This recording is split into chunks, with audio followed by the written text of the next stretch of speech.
Desarrollamos este tema con Álvaro Bertis, director para América Latina de DGA Group, una firma de asesoría global en economía. Está en pantalla. Buena tarde.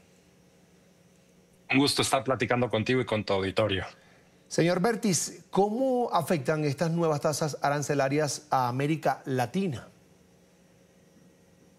Bueno, al final afecta en el sentido de que todos los países estarán enfrentando de una manera u otra una imposición de aranceles, lo cual podría afectar sus exportaciones y el comercio que tienen con el mercado más importante del mundo, ¿no? Dentro de América Latina existen diferentes realidades, ¿no? Tenemos, por un lado, a México, que es altamente dependiente de exportaciones a Estados Unidos con más del 80%, por otro lado Colombia con un 30%, o incluso otros países que tienen una menos dependencia, ¿no? Sin embargo, como decía, de una manera u otra se van a ver afectados.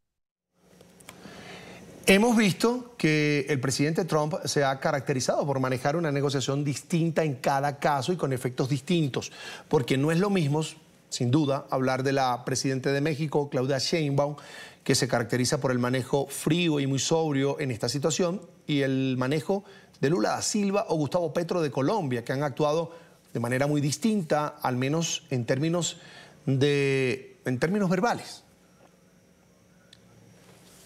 Sí, claro, y tienes toda la razón. Por un lado, México, como sabes, obtuvo una extensión de 90 días manteniendo el status quo que tenía, ¿no? Y por otro lado, tú mencionabas, por ejemplo, el caso extremo, ¿no? El de Lula da Silva, en donde prácticamente entran aranceles de un 50% y Estados Unidos pronunciando de manera muy importante en relación al caso de Jair Bolsonaro, ¿no?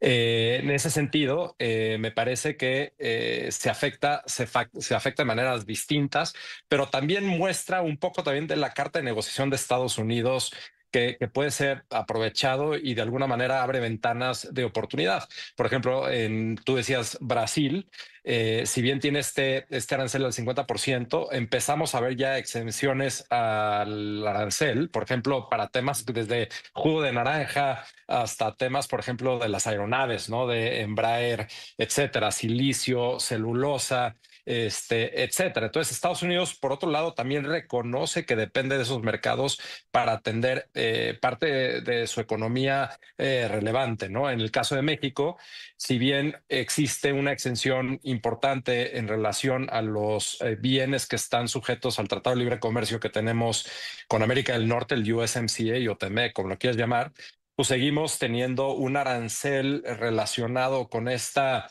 regulación de emergencia YEPA, ¿no? En términos del acero, el aluminio, el cobre, y por otro lado a componentes, por ejemplo, del sector automotriz que no cumplen con el tratado, ¿no? Entonces, sí, se abre una nueva faceta de negociación que creo que es muy relevante y cada país tiene sus propias realidades al respecto. Hablemos de la situación económica doméstica, puertas adentro de Estados Unidos. ¿Cómo afectan estas medidas al país, al estadounidense como tal? Mira, y es una gran pregunta la que haces, porque todo indica hasta el momento que Estados Unidos ha sido el gran ganador, ¿no? Trump anunciaba, me parece esta madrugada que Estados Unidos ha recabado más de 100,000 millones de dólares en nuevos aranceles, con una perspectiva a final de año de 300,000 millones más, pero me parece que esto es visto muy en el corto plazo. ¿Por qué? Porque algo que está pasando dentro de Estados Unidos es que muchos de los importadores están absorbiendo los costos de los aranceles, ¿no? Porque con el fin de no afectar su comercio y no afectar su demanda, ¿no? Entonces, ¿qué hacen? Comprometen sus utilidades, sus márgenes, etcétera. Sin embargo, esto no es sostenible. También, ¿qué sucede?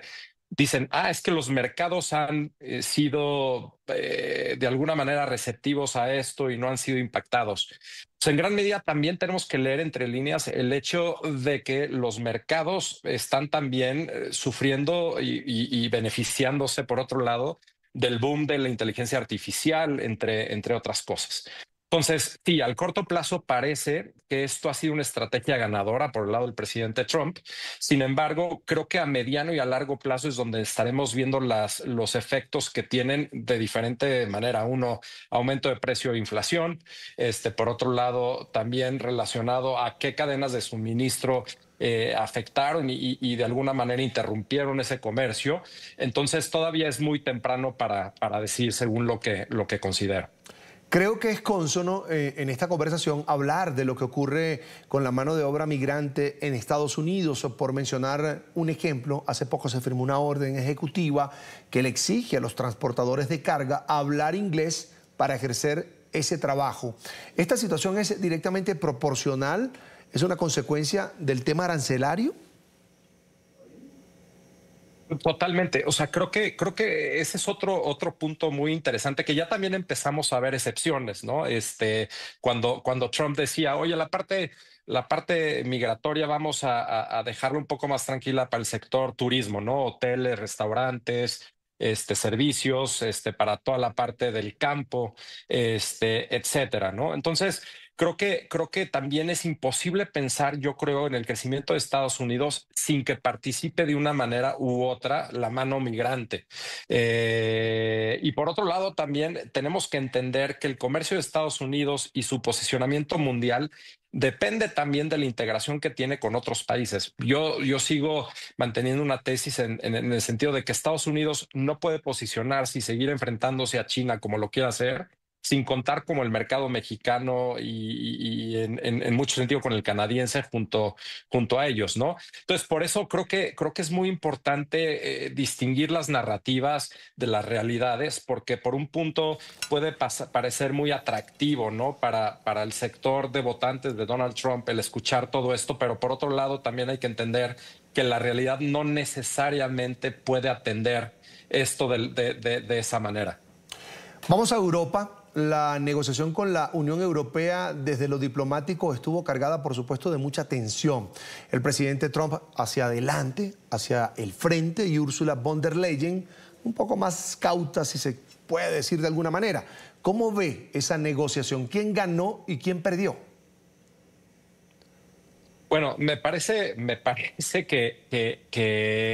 híjole, es muy difícil ver los ganadores y los perdedores, ¿no? Creo que hay críticos que han castigado mucho la posición de la Unión Europea en términos de ceder demasiado rápido a las presiones de Trump. Sin embargo, yo puedo entender también el posicionamiento de decir, oye, no puedo perder lo más por lo menos, ¿no?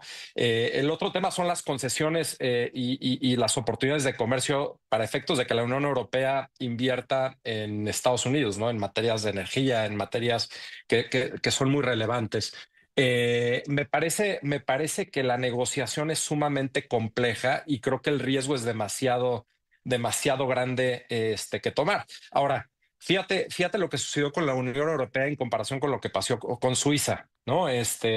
Pues sí, Suiza se vio mucho más afectado de una manera u otra, justo por no entrar en una negociación de esa naturaleza. Entonces, cuando empiezas a ponderar un poco los resultados, a mí me parece que no necesariamente son tan malos, ¿no? Ideales nunca, pero tampoco estamos en una posición o en una realidad en donde nos permita estar en el mejor de los escenarios. Recordemos que esto no es un juego suma cero, ¿no? Tenemos que ver cuáles son los beneficios y también los riesgos de no entrar en una negociación con un participante en el mercado tan importante como es Estados Unidos. Señor Bertis, para finalizar, el presidente Trump dice que estas nuevas tarifas buscan reducir el déficit de Estados Unidos. Le pregunto, ¿sí se está reduciendo? Me parece que sí se va a reducir de una manera u otra, pero me parece que no se va a reducir con un impacto tan grande como el esperado, ¿no? Entonces, siendo muy conciso, creo que sí, en el corto plazo va a tener un resultado en ese sentido, pero creo que no será lo que necesariamente se está esperando. Bien, agradecemos a Álvaro Bertis por estos minutos, por compartir con nosotros aquí en la tarde de NTN 24. Una muy buena tarde para usted. No, un gusto a sus órdenes y seguimos platicando al respecto. Hasta pronto.